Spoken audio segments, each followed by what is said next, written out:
Welcome back to Well, That's Interesting, the You Really Can't Make This Shit Up edition. Oh, no. Oh, no. Okay. Yeah. Here's the thing. Yeah.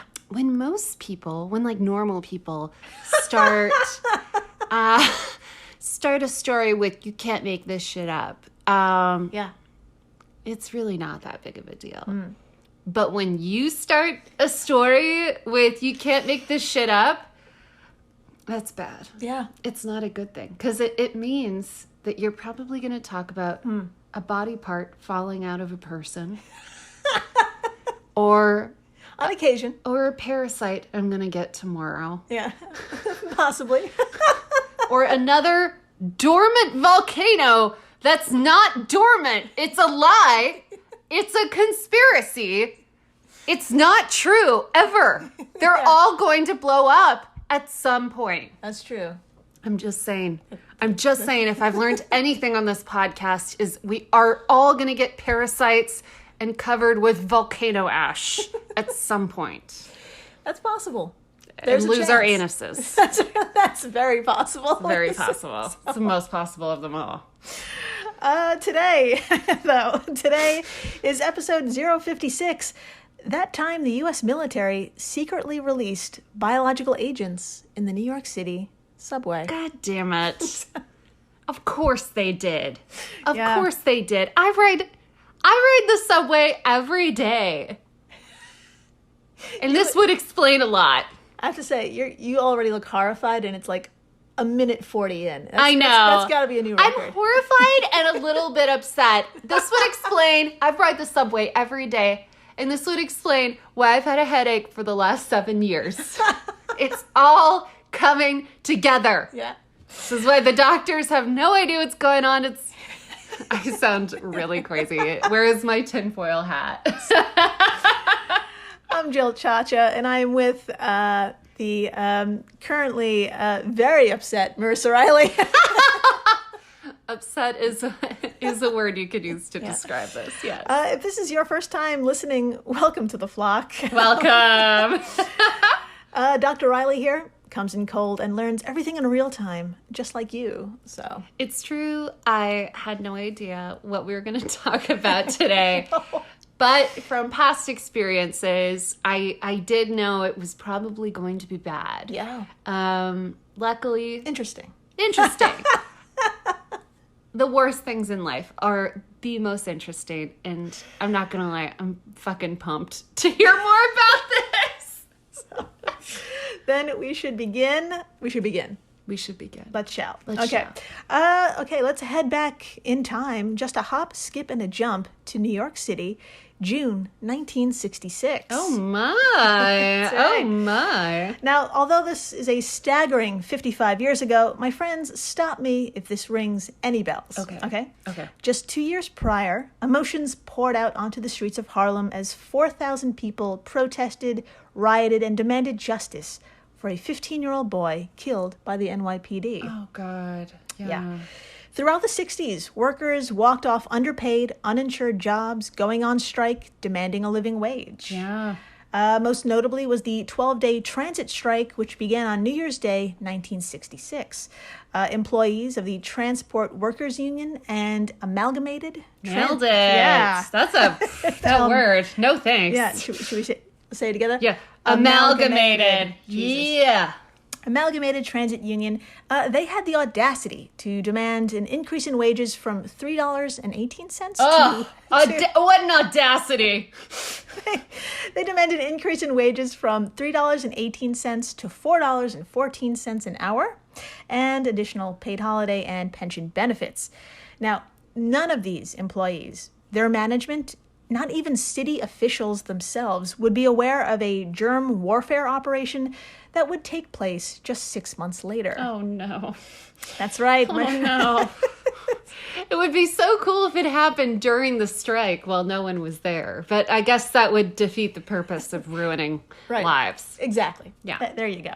That's right, my friends. On June 6th, 1966, a 21-person team, mostly comprised of men from the Army laboratories at Fort Detrick, Maryland, they walked into subway stations along the Lexington, 7th and 8th Avenue lines with a mission only privy to them. Okay. Yeah. They were to release biological agents during rush hour and document how quickly that agent spread throughout the system. What? Yeah. Are they fucking stupid? So, Have they been huffing this biological whatever? yeah, I know. I mean, you don't really have to think too hard about what would happen. But yeah, anyway, this was all summed up in the title of the unauthorized research. It was called Study of the Vulnerability of Subway Passengers in New York City to Covert Attack with Biological Agents. Oh my God, this is so stupid. If you're like, I wonder what it's like to for a person to take poison. Yeah. You don't drink poison to see what happens. No. You fucking read a book, you fucking do a Google search. Yeah. I realized they didn't have Google then, but do a different kind of research, man. Right. This is not the way to do it. Yeah.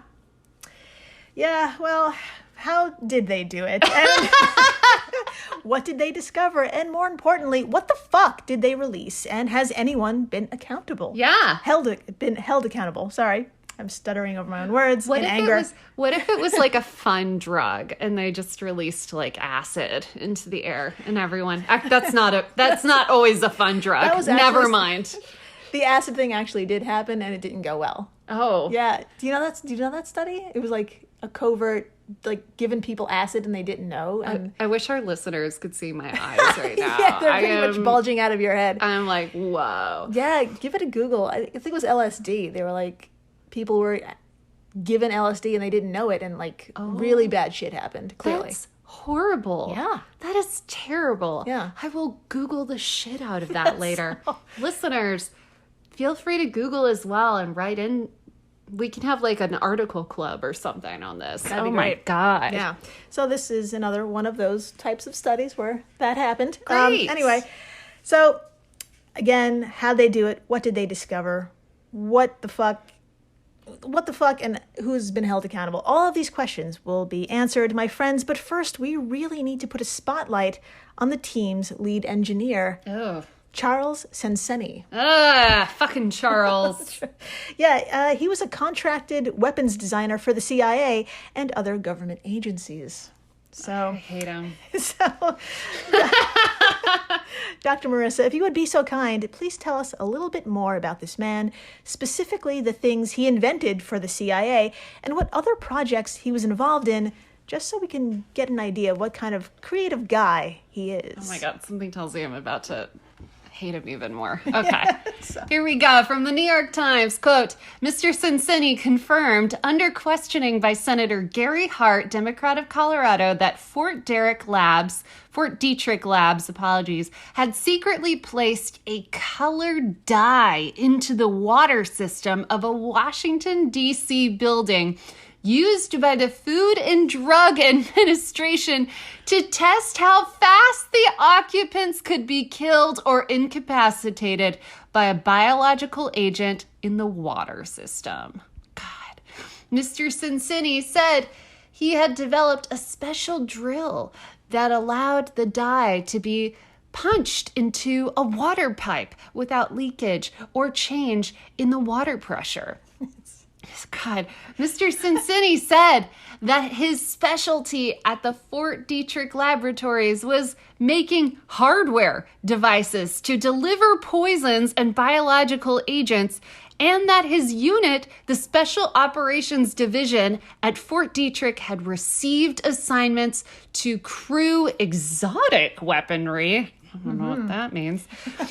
Most of his assignments came from the Army, mainly the Special Forces, he said, though he recalled one request from the CIA to develop a handheld dart gun that could shoot a poison dart into a dog without leaving a trace. What? Intelligence sources said that poison darts had been used operationally in Asia to incapacitate guard dogs. Okay, I get it. At installations, the CIA wanted to enter surreptitiously surreptitiously. Nailed it. The poison did not kill the dogs. Yes. These sources said instead it would put them out for several hours, but left no trace so that examination would not reveal the dogs had been out of action. End quote. This is a very interesting person. He's very good at what he does. Yes. But I don't know if I like what he does. No. At all. No. I'm glad the dogs aren't dying. That was a weirdly redeeming moment. I was like, okay, so we're just going to make them sick. Yeah. But not kill them. Yeah. Yeah, and this guy's in charge of this project. Great. That's great. I feel great. So he's going to be successful at doing something terrible. Yeah. Yeah. Cool. Got it. So, my friends, the guy who's willing to drug dogs for the CIA was in charge of figuring out a way to gas the good people of New York without their knowledge and report back on the findings. God damn it. After the break. No! God damn it. After the break, we're going to learn what new toy Charles invented to get this all done. Oh, boy. And some of the shenanigans along the way. Stay tuned. Please do. When Johann Rall received the letter on Christmas Day 1776, he put it away to read later. Maybe he thought it was a season's greeting and wanted to save it for the fireside. But what it actually was a warning, delivered to the Hessian colonel, letting him know that General George Washington was crossing the Delaware and would soon attack his forces. The next day, when Rall lost the Battle of Trenton and died from 2 colonial Boxing Day musket balls, the letter was found, unopened in his vest pocket. As someone with 15,000 unread emails in his inbox, I feel like there's a lesson there. Oh well, this is The Constant, a history of getting things wrong. I'm Mark Chrysler. Every episode, we look at the bad ideas, mistakes, and accidents that misshaped our world. Find us at constantpodcast.com or wherever you get your podcasts.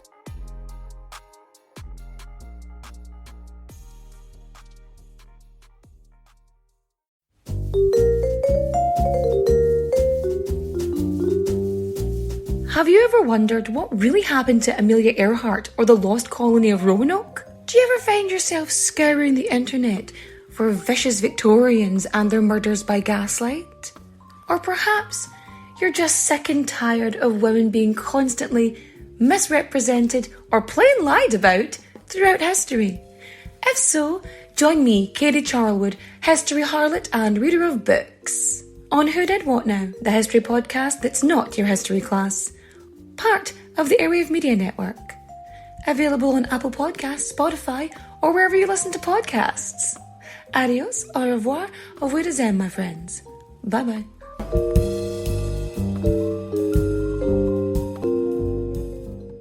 I'll be seeing you. Hey everyone, Jill Chacha here from Well, That's Interesting, and I am absolutely thrilled to tell you about Spotify for podcasters. I use it, I love it, and it all started by downloading the free Spotify for Podcasters app, which has all the tools you need in one place to record and edit your masterpiece of a podcast. Spotify for Podcasters also distributes your show to all major platforms. So when you hit publish, your episodes will stream not only on Spotify, but I'm talking about the Apples, the Googles, Stitcher, Good Pods, the other ones. You get the idea. And you can monetize your podcast with no minimum listenership required. You could also set up monthly subscriptions and record ads just like this one. So what are you waiting for? Download Spotify for Podcasters today and start changing the world. Oh, and please, stay interesting. And we're back. We are so back. We're so back, and we're buying tokens. Aww, that's right. Like Subway tokens. That's right. We're buying Subway tokens. In case you don't live in New York or nearby, nowadays we use cards or our phones if we're young, you know. But back in the day, people would buy little tokens. That's right. Yeah. I am old enough to remember using tokens. You used a token? Well, I was itty bitty, but yeah. Oh, that's so cute. Yeah, it was like having change that no one uses anymore, you know. That's so funny. Just like, yeah. They were like the size of a nickel. I wonder if you could turn it in for anything. Oh, I don't know. Probably not. Probably not. Yeah, we're buying Subway tokens, my friends. And Dr. Marissa, would you like to guess how much a subway ride cost back in ye old 1966? Ooh. Oh, that's a good question. I'm going with 10 cents. 10 cents. 10 cents. Okay. Is that your final answer?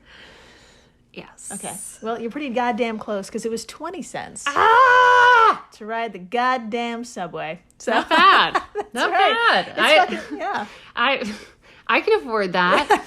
Yeah. Great. Take me back. Take me back. Yeah, you can pass the savings onto the equipment needed for your covert operation. Now remember, it's the 60s, and you work for the CIA on occasion. Okay, which means your biodetection sensors must be concealed in the most James Bondy way possible. Ooh, I sense a gadget. Yes. My God, many gadgets. According to the 1998 Daily News article, the day the subway got dusted, quote, Charles Senseni rode the trains with a measuring device on his belt that was disguised to look like a photographic meter. Okay. Other team members toted what appeared to be briefcases and pocketbooks. The team members positioned in the station, however, had more obvious devices. Okay. End quote. I feel like they all had obvious faces, too. Like, they probably had the most narc faces. Oh, my God. In the world. Yeah. And they were probably using, like, poorly thought up lingo and stuff like that. On their own specific drug? Yeah, absolutely. Yeah, awful. Yeah. Terrible. So, now, before we dive into what bacteria was released onto our great city and the results, I thought we could pepper in some quintessential New York subway interactions. Oh, yeah. That's right, Dr. Marissa. If you would please tell us what team members wrote in their report in regards to how New Yorkers reacted to their getup. Of course. Oh, my gosh. Yes. All right. Quote, sitting on a bench in 28th Street Station, a man also sat on the bench. A man also sitting on... I'm going to get this, you guys. It's really weirdly written. Okay. So, a man also sat on the bench, began to look at... Oh, I see. Yeah. Okay. It's weird, yeah. All right. I'm going to start it over. Sitting on a bench in 28th Street Station, a man also sat on the bench, began to look at the box sampler case, then asked me what was making so much noise. I answered, the radio. He seemed satisfied. A train came in and he caught it. A second team member wrote, a man sitting on the bench beside me leaned over and looked into the case. No comment made. I looked at him as if to indicate he should mind his own business, and he looked away. There you go. I don't know how to reply to that. Yeah. I just think they're just classic interactions on the subway. Yeah. It's just like, if you ever rode the subway in New York, that's exactly how it is. It's like the definition of minding your own damn business. No one cares about each other unless someone's like bleeding. Yeah. Then they'll hand you a tissue and call 911 at the next station. Yeah. And then immediately move on to where they need to be. Exactly. Yeah. They'll make it to work on time. It's crazy. That's what it's all about. Yeah. So, minding their own damn business, which made it exceptionally easy for the rest of the team members to deploy the bioagent.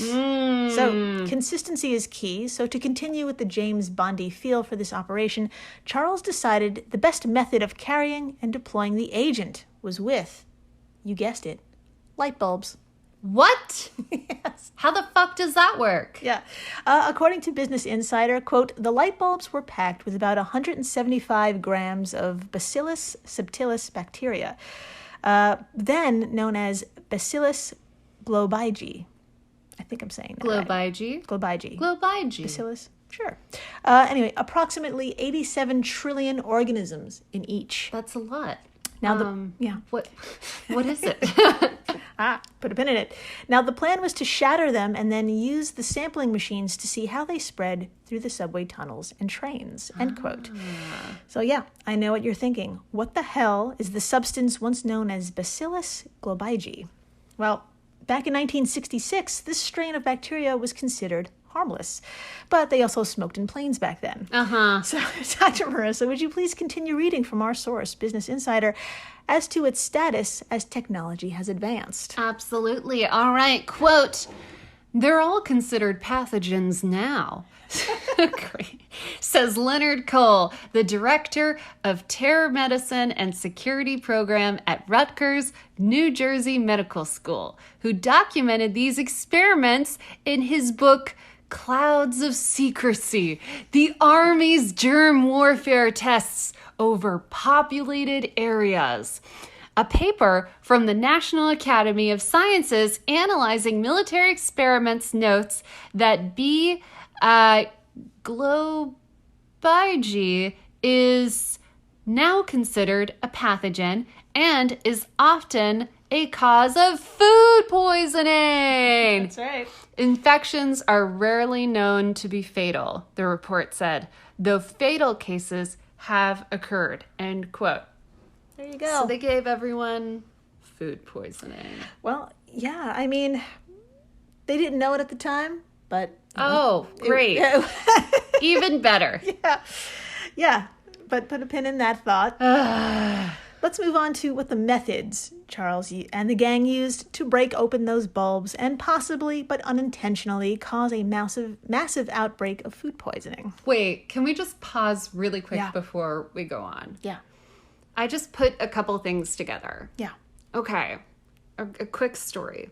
One time I ate this bad shawarma, and I got on the train, Yeah. and it made me very sick. Yeah. In a way that I really needed to use the bathroom instantly. Yeah. And so I had to do the most embarrassing thing, which is before it was time for my stop, which was 10 stops away, I had to get off on the next stop and run out of the train to the nearest coffee shop that had a bathroom. I had to buy a croissant so I could get the bathroom key, run to the bathroom and use it. Yeah. Okay, what if everyone on the train had to do that? Yeah. Think about it. Think about it. Yeah. What if everyone had to run into a Starbucks, buy a croissant to get the bathroom code? And there's only one at a time. Yeah, It's only one at a time, man. yeah. Wouldn't be good. New Yorkers, we're tough, but we're not share a bathroom tough. We're not there yet. No. Yeah. Anyways, So, I just had to put that thought into the air, Yeah.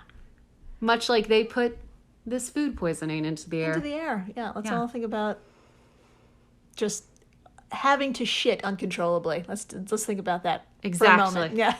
Think about it. So Tell me more. what were the methods Charles and the gang used? Well, they were pretty easy. They smashed the bulbs against subway grates located on sidewalks. Okay. You know that scene with Marilyn Monroe where her skirt blows up? If you're not familiar, that's a subway grate. There's a station below. So the bacteria would just fall into the station. Great. They tossed bulbs onto tracks. Ugh. And my favorite, they just threw them from moving trains. Oh, great. That's awesome. Yeah.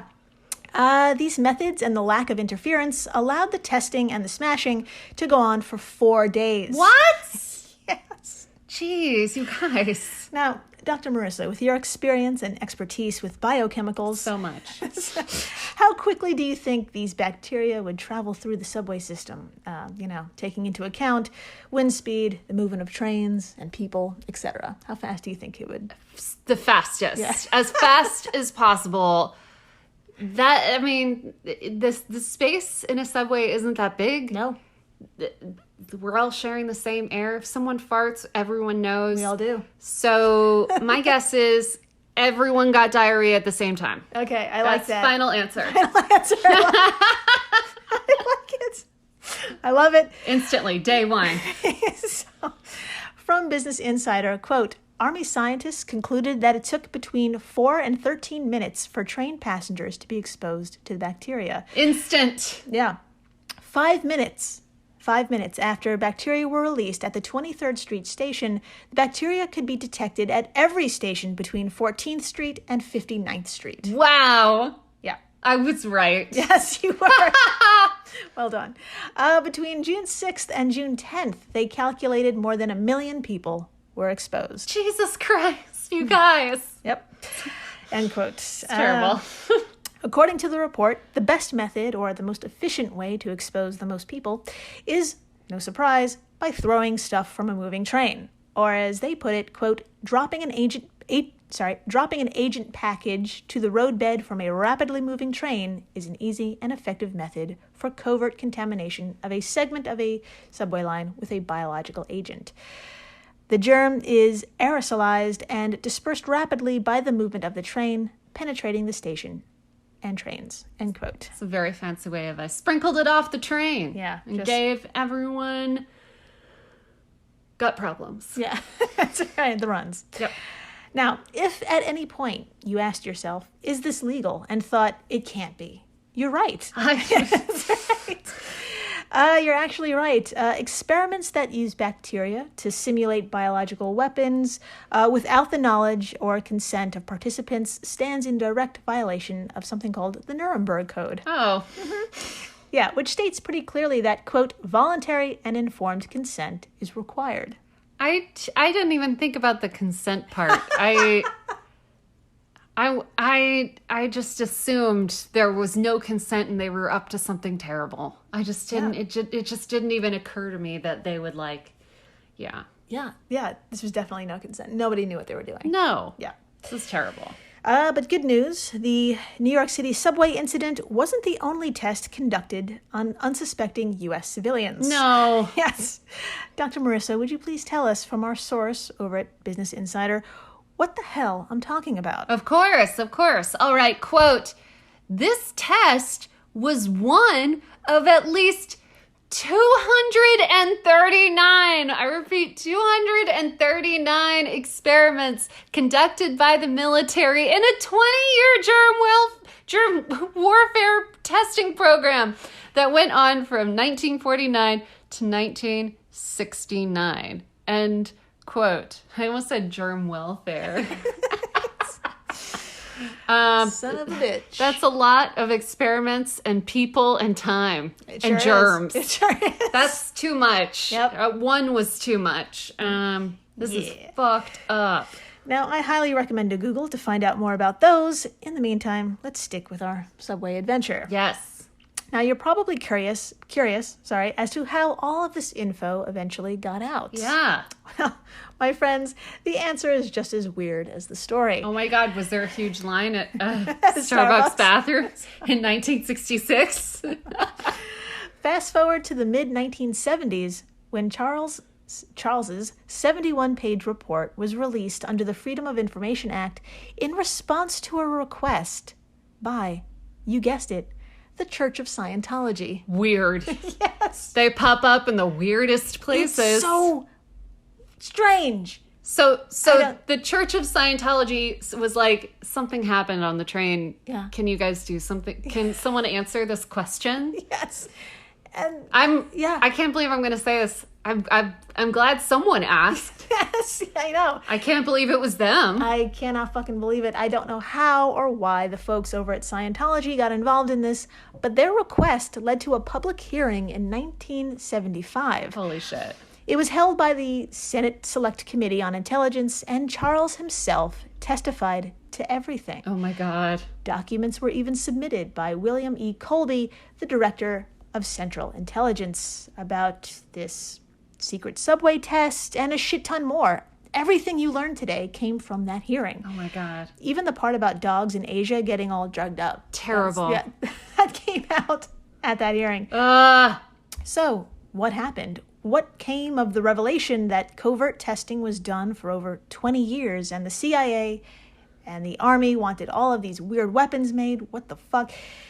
Well, if you said nothing happened, you're right. God damn it. As far as I know. Fucking America. God, it's so embarrassing. Yeah. I don't know what came of that hearing. I really couldn't find anything. I couldn't find anything. After. Sounds about right, though. Yeah. That sounds... It's consistent. You couldn't find anything because no one did anything. Yeah. So this may be a case of do it now and apologize later, for which I don't even think New Yorkers got an apology for. Yeah. Someone apologized to us. I wasn't there, but I still feel hurt. I do want one. Yeah. So what can I say? This is why we have trust issues with the government. The end. Yeah. I do wonder how many people were affected stomach-wise. I don't know. From it. Yeah. Didn't say. All they said was the spores went real fast. That's it. That's all they said. I think everyone. Yeah. I'm gonna go with everyone. Everyone's just nervously eating their croissant while waiting to take a shit. Yep. Every single person. They're all sweating. Stress eating their a cold croissant. sweat. Kind of leaning forward. That's all right. Yeah, just waiting for just for morality to just get out of the bathroom already. I'm gonna be a while. I'm sorry, that was gross. I don't care though. This is a stressful subject, but we made it through. We made it through. Fucking interesting. Thank you for listening, subscribing, telling your friends about the secret subway test in 1966. You should tell them. It's important. Tell your friends, stress them out. Yeah. Connect over diarrhea. You know, right. we all could connect over that. I think so. Yeah. And please, stay interesting. Please do.